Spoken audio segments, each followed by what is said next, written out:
Olá, amigos, companheiros da doutrina espírita, sejam bem-vindos ao canal do YouTube do Instituto de Estudos e Práticas Espíritas, o IEP, aqui em Natal, Rio Grande do Norte.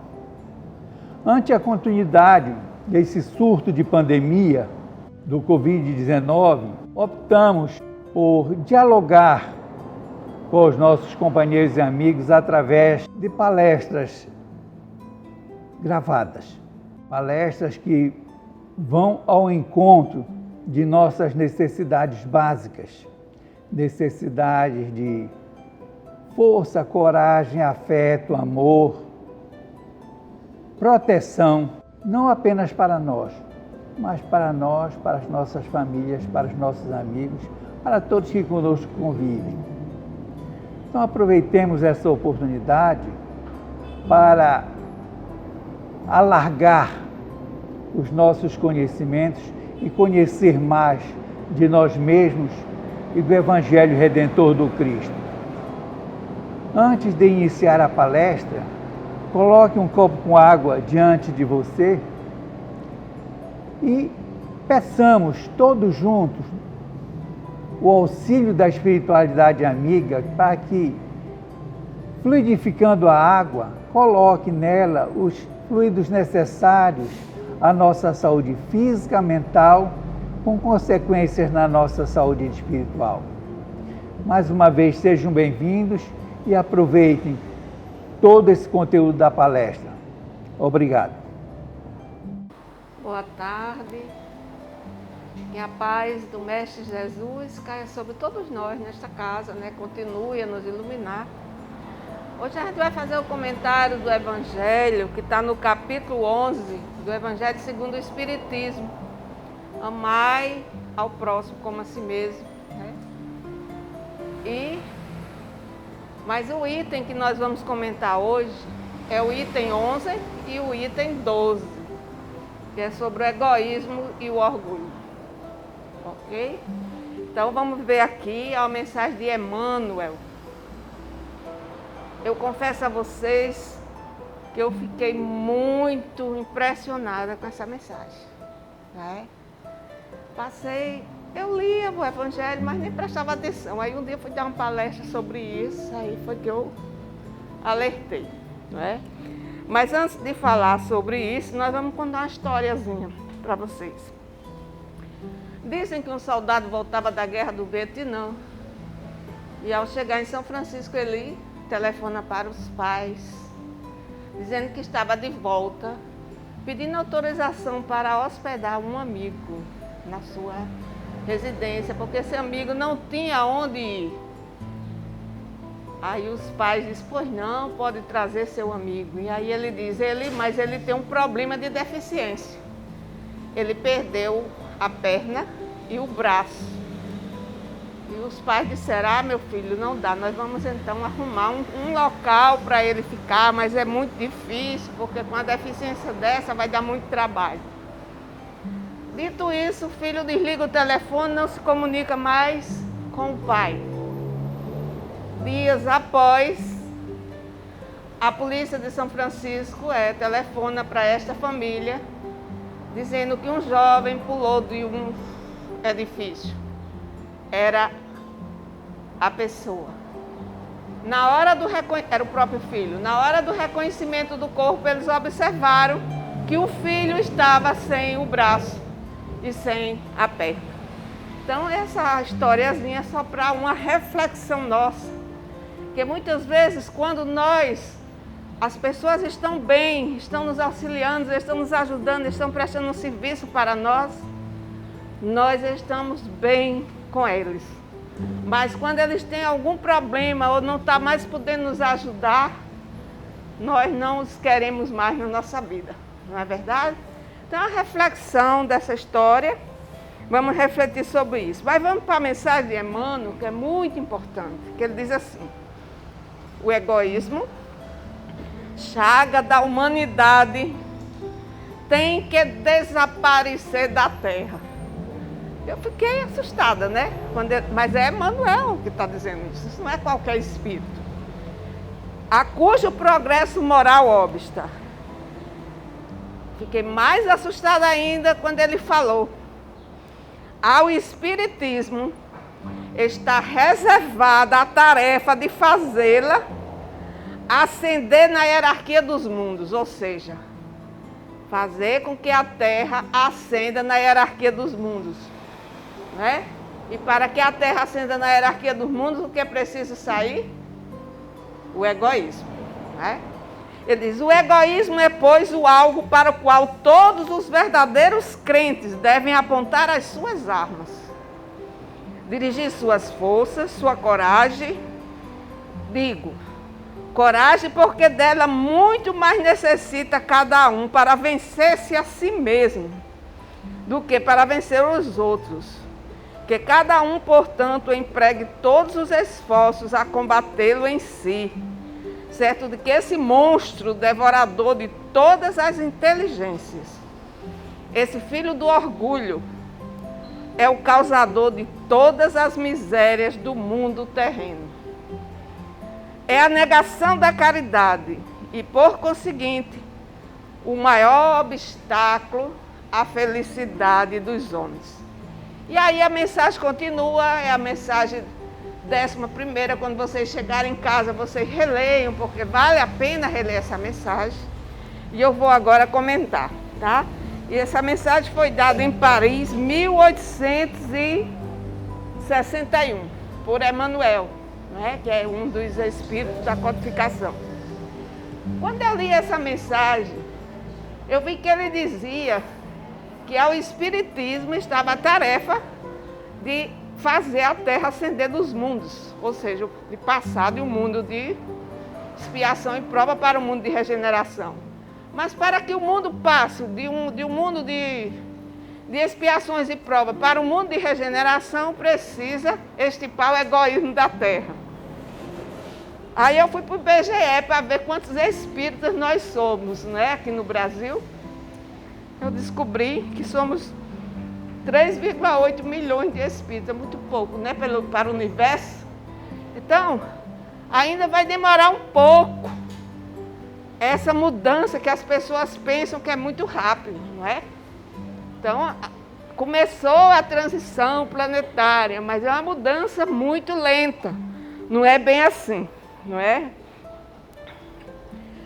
Vamos ver, porque muitas vezes as pessoas fazem uma confusão muito grande da palavra orgulho. Muitas vezes uma mãe diz assim: olha, eu tenho tanto orgulho do meu filho, não é? A gente não vê essa palavra? Ela está usando inadequadamente a palavra orgulho. Orgulho não é isso que ela diz, ela está trocando a palavra orgulho por satisfação. Ela quer dizer assim: eu estou muito feliz, satisfeita com a posição do meu filho. Eu estou satisfeita porque o meu filho se formou. Eu estou satisfeita porque o meu filho passou no concurso. Aí ela diz: eu estou orgulhosa porque meu filho passou no concurso, eu estou orgulhosa. Não é? Então a gente precisa saber verdadeiramente o significado das palavras. Allan Kardec, na pergunta 913 do Livro dos Espíritos, diz: dentre os vícios, qual que se pode considerar mais radical? Aí os Espíritos respondem: temos-lo dito muitas vezes, o egoísmo. Daí deriva todo o mal. Estudai todos os vícios e vereis que no fundo de todos há egoísmo. Por exemplo, se eu tenho, vamos supor, se eu sou corrupto, eu sou egoísta, porque eu estou querendo dinheiro de qualquer jeito, atropelando as pessoas, não interessa de onde ele vem. Então isso é uma maneira de egoísmo, eu estou me priorizando.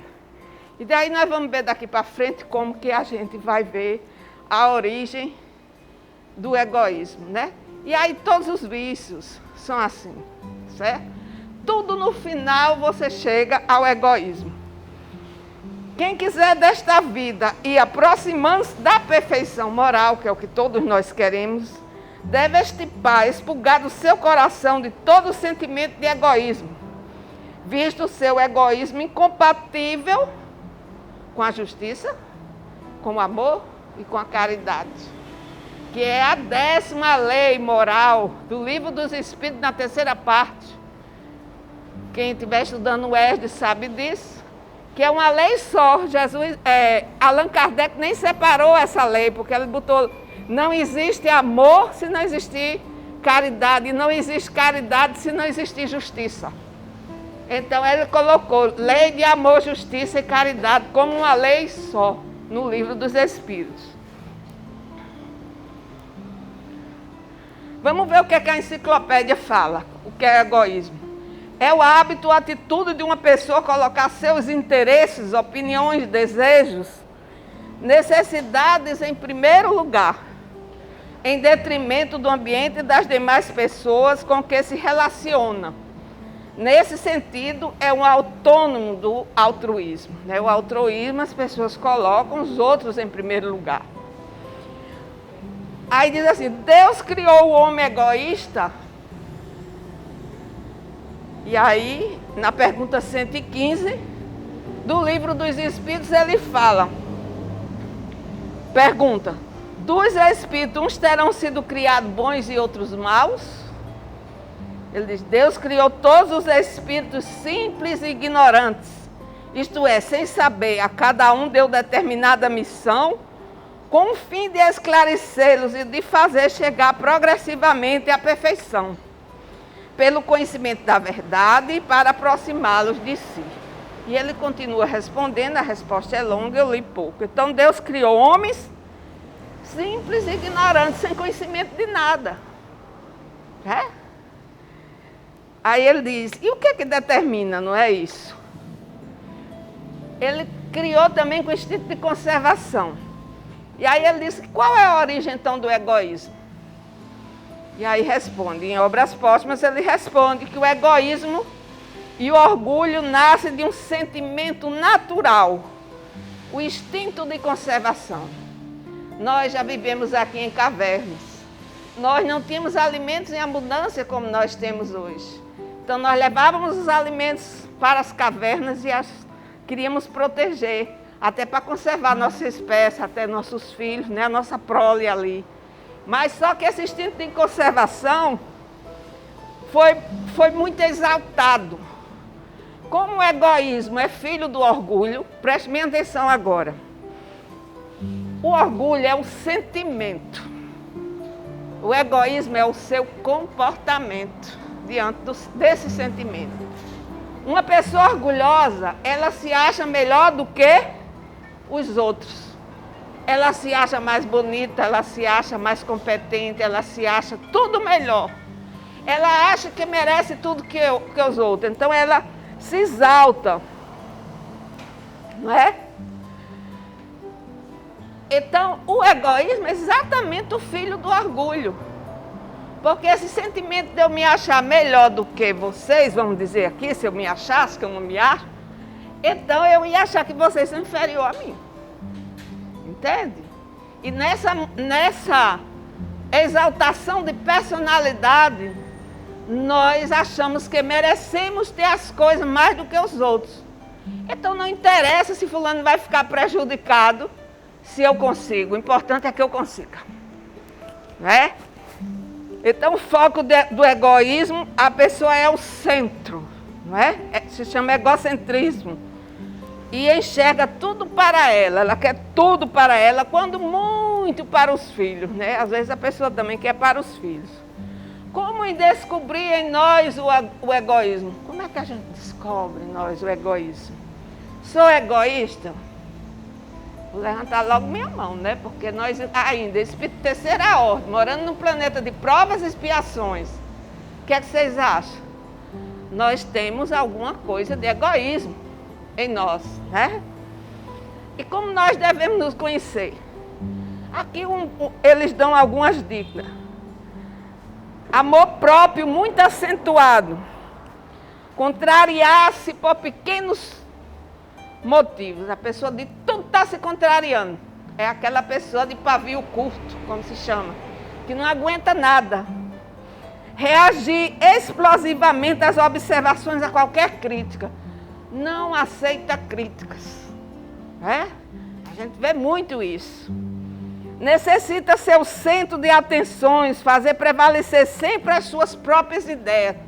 Às vezes vem uma ideia tão boa, não é? No emprego, no nosso lar, aonde nós estamos, mas a gente não aceita. A gente quer que a nossa ideia seja considerada em detrimento das demais. Menospreza as ideias dos próximos. Sempre acha que a nossa ideia é melhor do que a ideia do próximo. Acha que todos os seus circundantes, familiares e amigos devem girar em torno de si. E isso a gente vê dentro das próprias famílias consanguíneas. Às vezes tem um irmão extremamente egoísta. E aí ele faz os outros irmãos todos indo empregados. E às vezes nem é percebido. Que ele manda fazer isso, manda buscar aquilo. Manda buscar ele no carro, faz de motorista, faz daquilo. E a gente às vezes nem percebe. Não é? Que ele está centralizando como se fosse um arrimo de família, que às vezes tem arrimo de família. Mas a maioria das vezes ele está centralizando para ser o centro das atenções.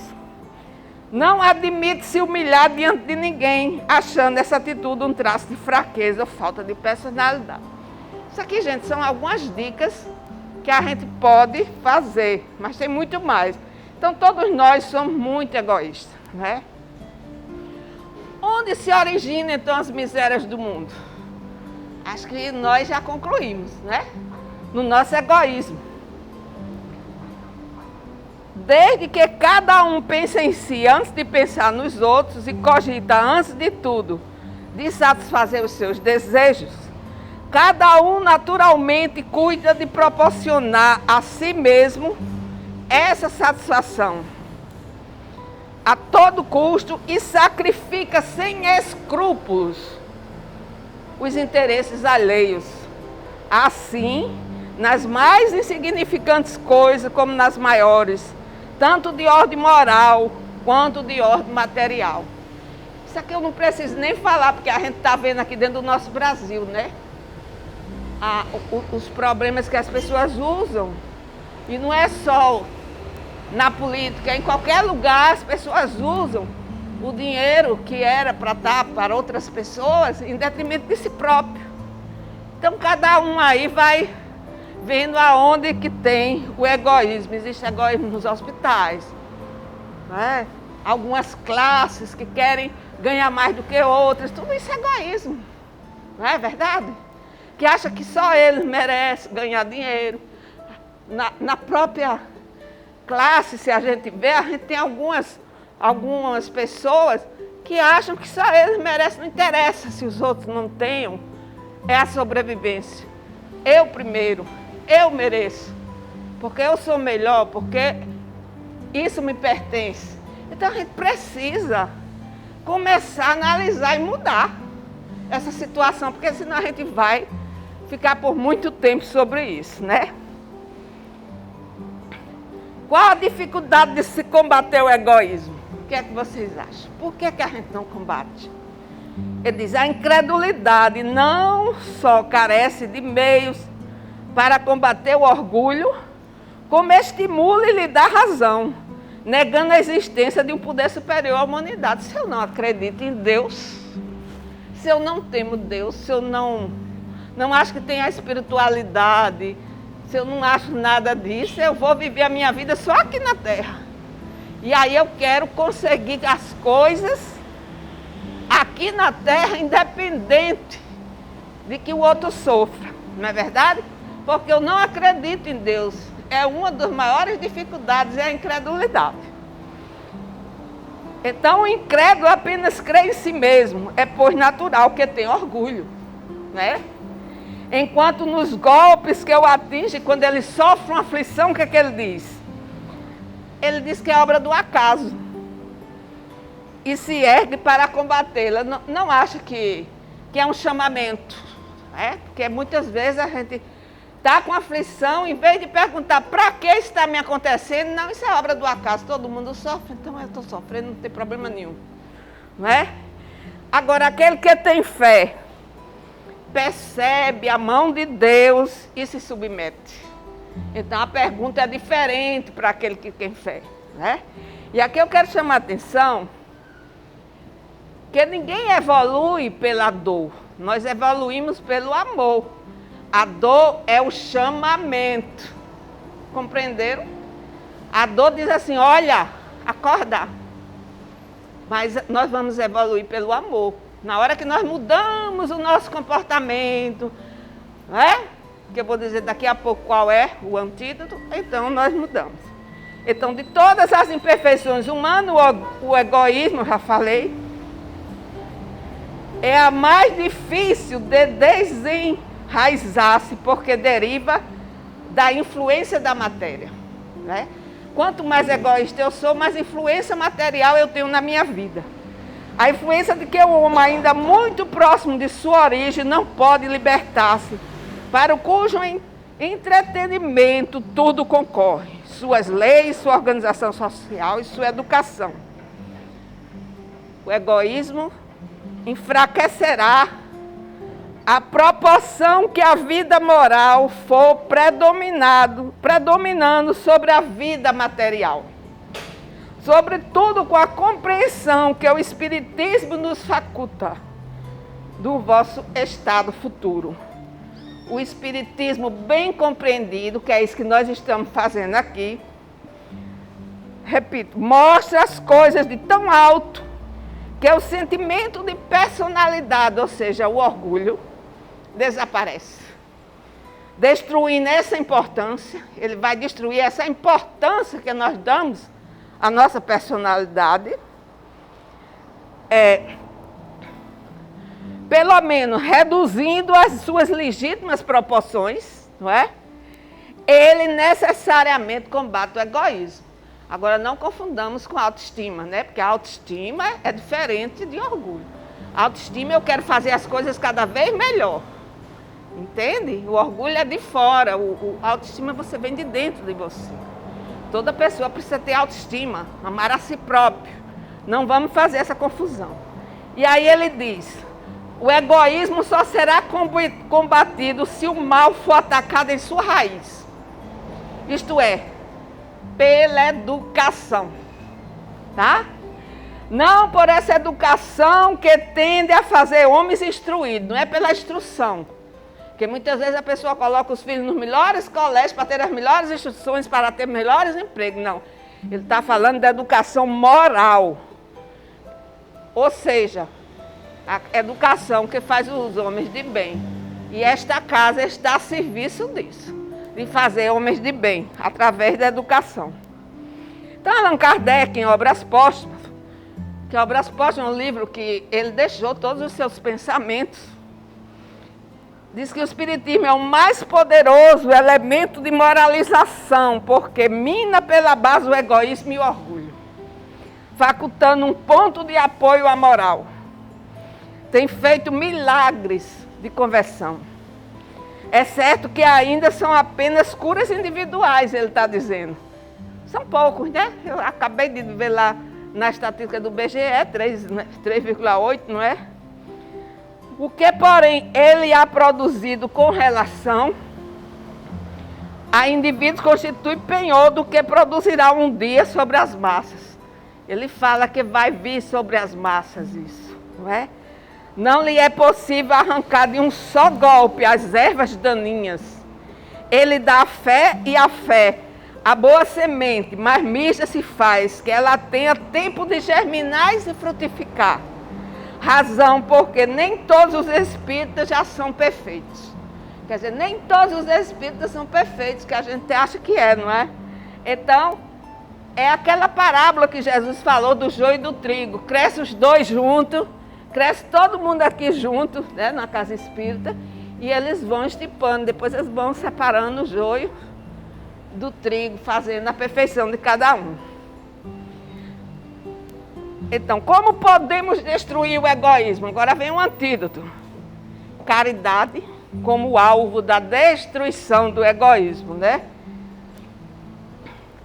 Aí vem a outra mensagem, número 12, que eu vou falar rapidamente, que diz o seguinte: se os homens se amassem com mútuo amor, mais bem praticada seria a caridade.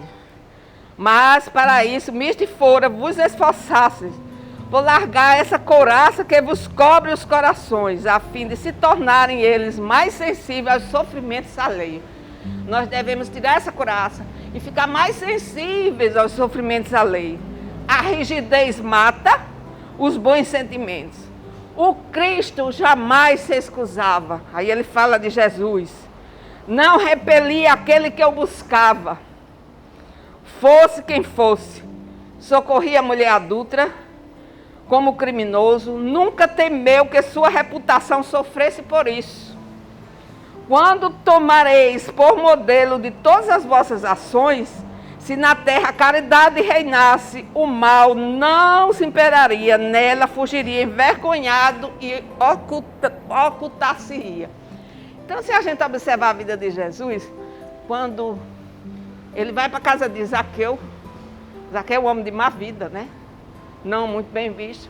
Quando ele chama Mateus, né, cobrador de impostos também, mal visto pelos judeus, né? Vamos lembrar que Jesus era judeu, né? Porque a gente nunca se lembra. Quando ele acolheu Madalena, quando ele acolheu a mulher equivocada, né? Aquela tira a primeira pedra, que não teve pecado, né? Não é a Madalena, viu? A Madalena é outra. Aquela mulher é outra pessoa. Então, na realidade, ele acolhia todo mundo. Ele comia na casa dos publicanos, não é? Que eram as pessoas cobradoras de impostos, que não era bem-vindo pelos judeus. Então, ele aceitava todo mundo e nós devemos ter esse comportamento. Imitar o Cristo, né? Isso é amar ao próximo. Mas aí ele diz, o egoísmo é a negação da caridade. Sem a caridade não haverá descanso para a sociedade humana. Digo mais, ele fala, não haverá segurança. Não é o que a gente está vendo? A gente tem segurança? Por que a gente não tem segurança? Porque o egoísmo reina na nossa cidade. Não é verdade? Então, como o egoísmo e o orgulho que andam de mãos dadas, a vida será sempre uma carreira em que vencerá o mais esperto. Uma luta de interesses em que calcarão os pés as mais santas afeições, em que nem sequer os sagrados laços de família merecerão respeito, o que eu falei. Até dentro da família a gente vê esse egoísmo, né? Então, em Obras Postas, ele pergunta, ele diz assim, existem criaturas de índole generosa, a gente vê muita gente que já está fazendo a caridade, não é verdade? Em que parece inato o sentimento do amor ao próximo, da humildade, do devotamento e da abnegação. Aí o número delas, positivamente, é muito menor ainda do que dos egoístas. Se assim não fosse, não seriam estes últimos os faltores da lei. Então ele fala, mas já existe.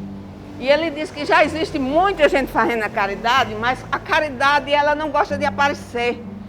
Como os orgulhosos que querem aparecer, que querem poder, que querem isso, que querem aquilo. Então aparece mais, né? O ponto essencial de conseguir que a exceção passe a constituir a regra, ou seja, nós precisamos trabalhar para que a caridade passe a ser a regra e não a exceção como nós temos no nosso planeta. Para isso, trata-se, antes de tudo, de destruir as causas que produzem o mal.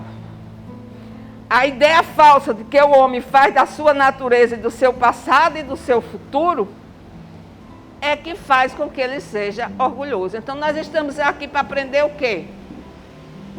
De onde viemos? O que estamos fazendo aqui? Para onde vamos? Aprendemos também que qualquer falta que nós fizemos, nós teremos responsabilidades e vamos ressarcir. E também qualquer alegria que nós dermos para o nosso próximo, também nós vamos ter a mesma alegria, não é? Lei de ação e reação. Então nós estamos aqui para aprender muitas coisas. Isso através do ESDA que nós vamos aprender. Então é isso. Então nós não podemos achar que estamos aqui para brincar. Porque tem gente que acha que está. Não é? Que pega o dinheiro e vai para shopping, compra tudo e fica louco, e é pródigo, e etc e tal. Mas até o pródigo também pode aprender a se equilibrar, não é? Então é isso, minha gente. Nós precisamos aprender essa extirpação do egoísmo em nossa vida, começando por nós, primeiro, tirarmos de nós, depois na nossa família, e a gente vai subindo. Tirarmos nos nossos empregos, tirarmos na nossa casa espírita, né? E aí nós vamos. E vamos contaminando as pessoas com o antídoto do orgulho, que é, e do egoísmo, que é o quê? A caridade. Só que a caridade, a mão esquerda não sabe o que a mão direita faz. A gente começa fazendo filantropia, né? Que às vezes a filantropia é diferente da caridade. A filantropia você vai e faz uma grande doação, pede para descontar no imposto de renda. Manda filmar, bota nas redes sociais para dizer que deu. Você quer aparecer, não é? A caridade, ela é devotamento, ela é abnegação, ela não quer nem que ninguém saiba que você deu. Essa é a verdadeira caridade, como entendia Jesus. Qual foi a caridade? Vocês estão cansados de ouvir isso aqui, não é? Benevolência para com todos, indulgência para com as imperfeições alheias e perdão das ofensas. Essa é a caridade como entendia Jesus, está no Livro dos Espíritos. Então é isso, que nós possamos saber que a igualdade na Terra não vai existir, não é? Allan Kardec pergunta na questão 811, que diz: a igualdade absoluta das riquezas é possível? E existiu alguma vez? Ele disse que não. Não é possível. A diversidade das faculdades e os caracteres que se opõem a isso. Ou seja, todos nós aqui estamos em inteligência diferente. Então, outros trabalham mais do que outros. Então, uns vão ter mais do que outros sempre. Só que nós devemos combater os excessos, os exageros, não é? E a gente precisa trabalhar para isso. E sem a justiça da reencarnação, que é um dos princípios da doutrina espírita, nós não vamos compreender essa igualdade, porque ele não fala em igualdade de pessoas na Terra. Ele fala em igualdade de espíritos. As reencarnações são solidárias, uma com a outra. Se fizermos o mal agora, quando desencarnarmos, vamos lá nos preparar e voltamos para resgatar o mal que fizemos a outro. Então, às vezes nascemos ricos, às vezes nascemos pobres, às vezes nascemos belos, às vezes nascemos com dificuldade, de acordo com o nosso comportamento. Então, nosso comportamento aqui na Terra hoje é essencial para que nós não nos comprometemos mais, né? Para que nós cheguemos lá com a mala mais esvaziada, para que nós, ao retornarmos para a evolução, nós estejamos melhores. Então, com muita paz. É claro que o tema é bastante amplo, não dá tempo de dizer tudo pelo espaço, mas nós agradecemos de todo o coração que nós possamos refletir. Então, o que eu peço a vocês? Que leiam o capítulo 11º do Evangelho segundo o Espiritismo, item 11, egoísmo e orgulho. Item 12, que é a mensagem de Pascoal, é logo abaixo, que ele fala da importância da caridade como antídoto do combate ao egoísmo e da felicidade na Terra, porque nós só seremos felizes quando fizermos o bem. É um equívoco nós estarmos aqui achando que vamos ser felizes sem fazermos o bem. A felicidade depende do bem que nós fizemos neste planeta. Muita paz em nosso coração. Finalizada a palestra, nós agradecemos a sua atenção, agradecemos ter sintonizado em nosso canal e agora pedimos que você beba da água que você colocou para fluidificar. Certamente auxiliará a você, auxiliará com os fluidos necessários à sua saúde, notadamente a sua saúde mental e espiritual. Boa noite.